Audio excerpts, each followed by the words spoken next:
Good morning and welcome back to my channel. This time, CB125 naman ang topic natin. Ano nga ba ang madalas masira sa CB125? Common sa motor na ito ang pag-ingay ng timing chain dahil sa cam chain tensioner roller. Meron itong dalawang roller sa loob. Ito yung bilog na goma na nakadiin sa timing chain.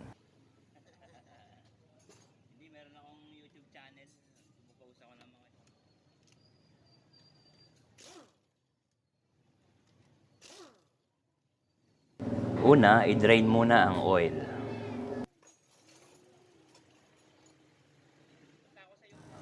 Kalasin ang left side cover ng cylinder head. Ito ay may tatlong 8mm bolts. Nandito yung 12mm bolt ng timing sprocket. Ugaliing naka-TDC ang piston in compression stroke every time na may gagawin tayo sa head.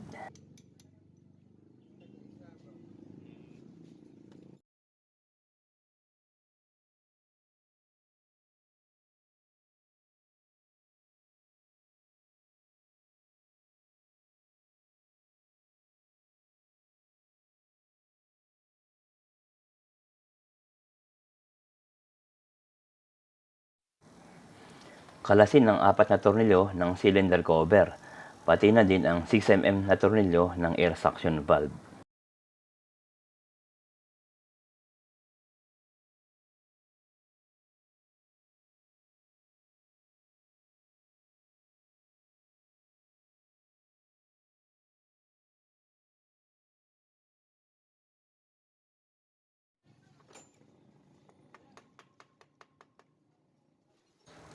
Alisin ang cylinder cover.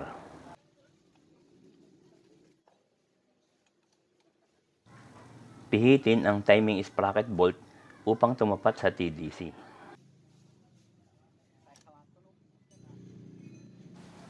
Mapapansin na may konting slack ang timing chain.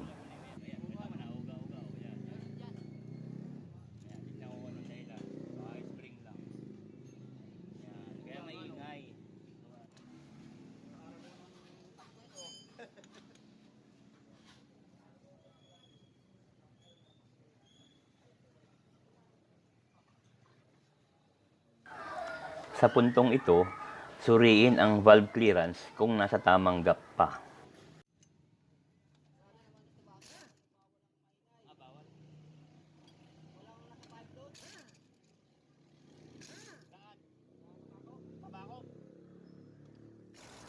Kalasin ang trap ng magneto. Meron itong 8 8mm na bolt.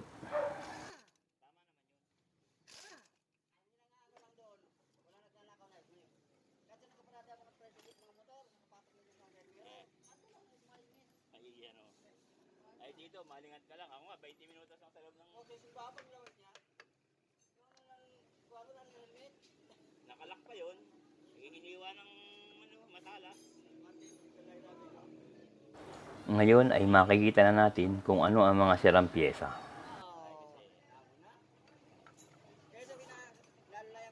Kaya sabi ko siya may sirang roller.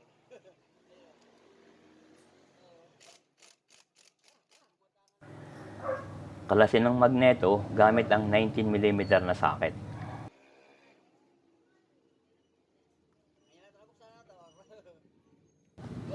Saka gumamit ng magneto puller upang tanggalin ang magneto.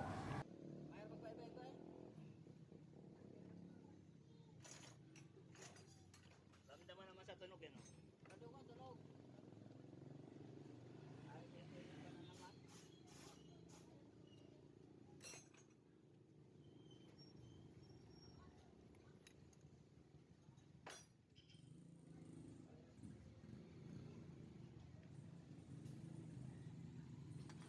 Sinusunod ko rin wala nang maabot yung closer eh.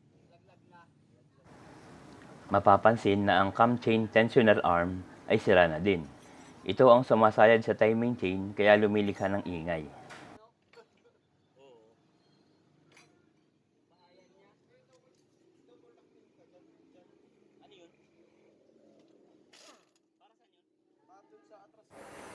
Kalasin ang tensioner arm gamit ang 10mm socket.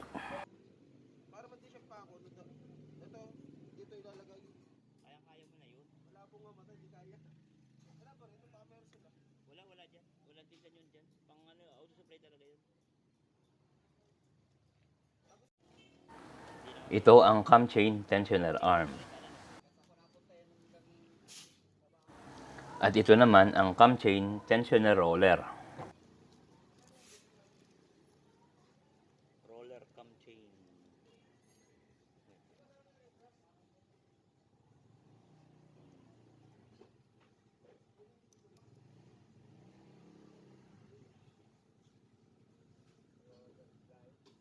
At ito ang cam chain guide roller.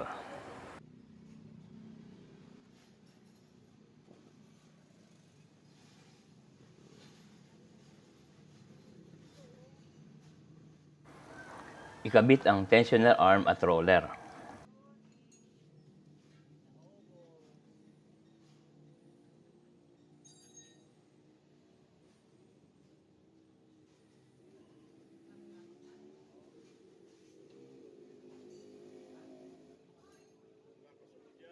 Meron po, yun, barako.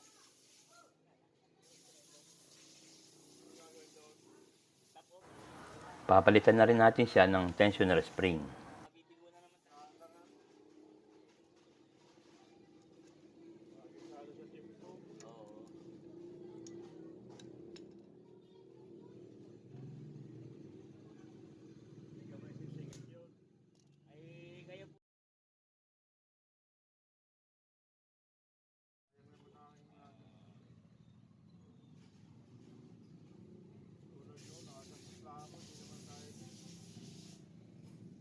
Sayang ano.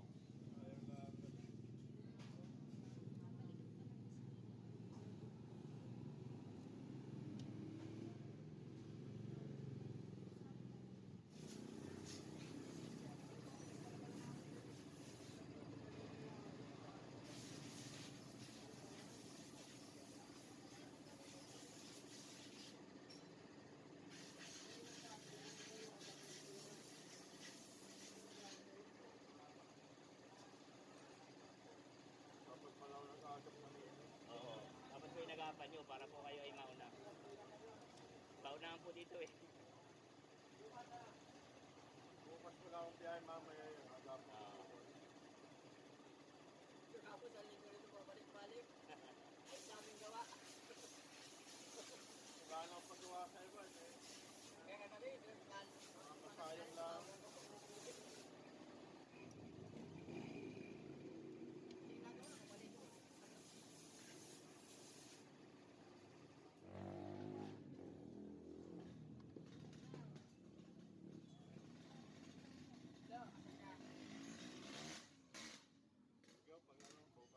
Sige po, pasensya na po kayo ha. Ikabit ang magneto at higpitan.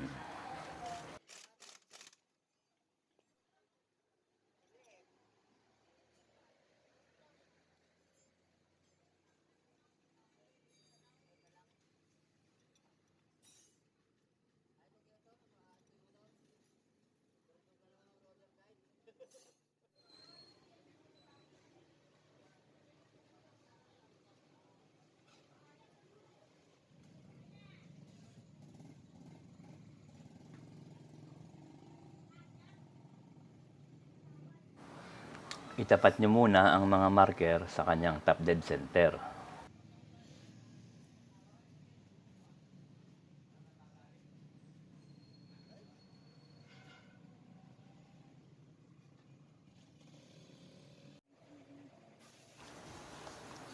Tapos i-check ang valve clearance gamit ang valve adjusting tool. Pwede rin ang 9mm na box wrench, pero dahil sa malaliman tayo ng adjusting screw, medyo mahihirapan kayo pag yun lang ang gamit nyo.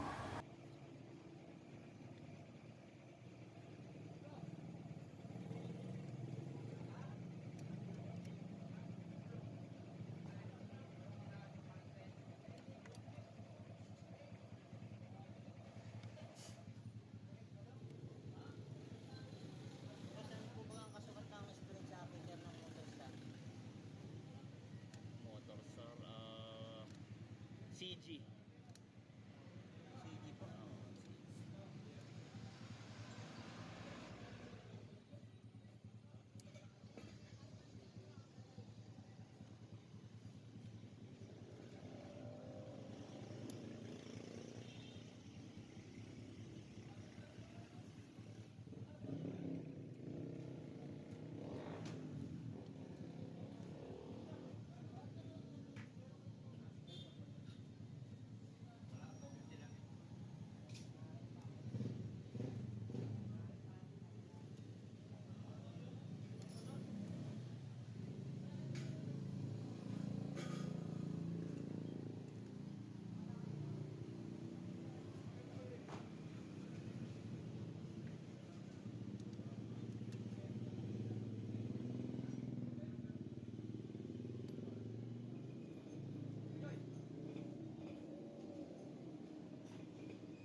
Ang gamit ko nga palang valve clearance sa CB125 ay 0.004 at 0.003.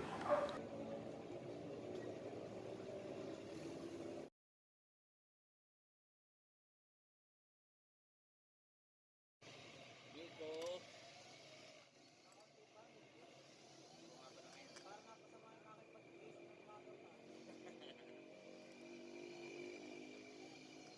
Iba nga pagtanghali na no? Madami nakapila no?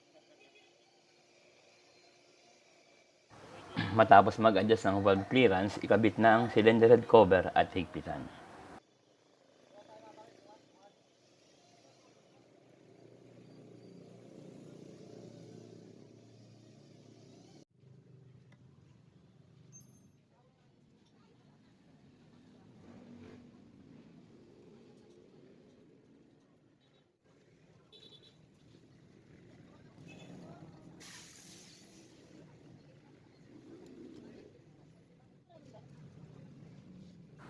Ikabit ang left side cylinder cover.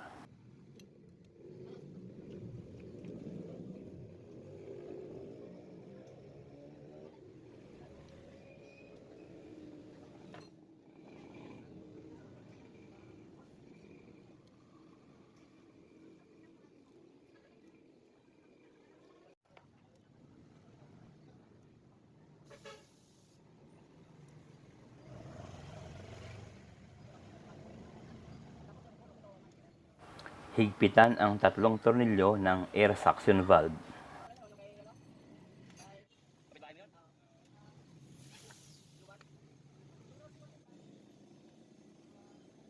Mahirap magkotse. Traffic. Pagsanay ka nakamotor. Tapos ay magkukotse ka. Pwede nang ikabit ang takip ng magneto. Oo.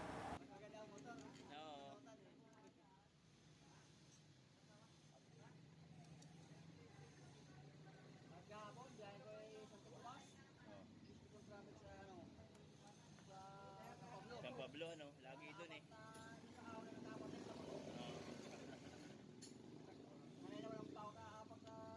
Meron mo yung sa Toto Masayo na lawak ng daan doon. Pagdating sa tulay ay parang imbudo.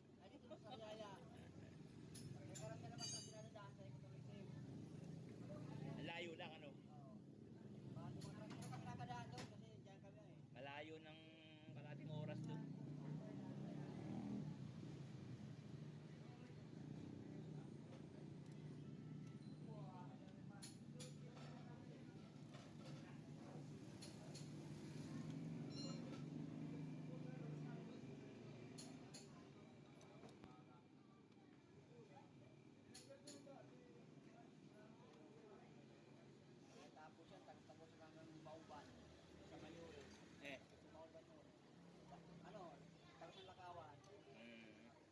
Putol bang karsada? Oo.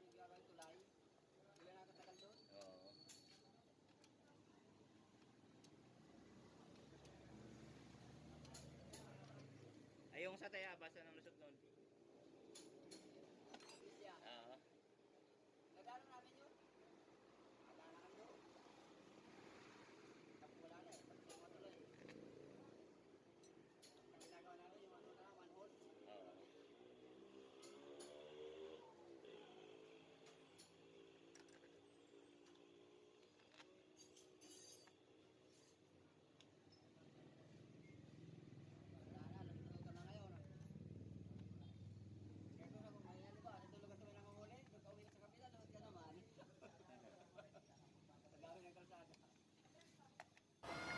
Ikabit ang sprocket cover at saka ang kambyo.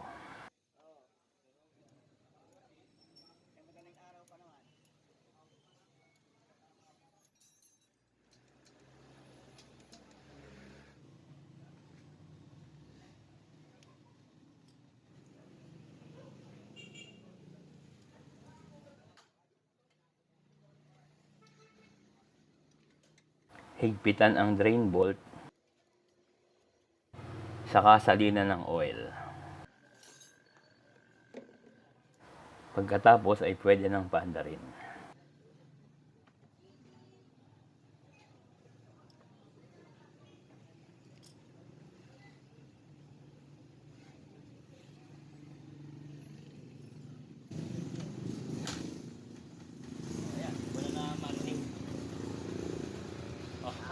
Andar na yun.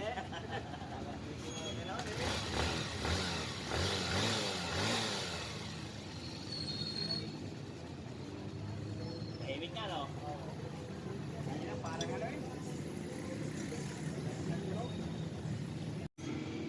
So ayan mga sir, ngayon na alam nyo na kung paano magpalit ng tensioner arm and roller ng Honda CB125.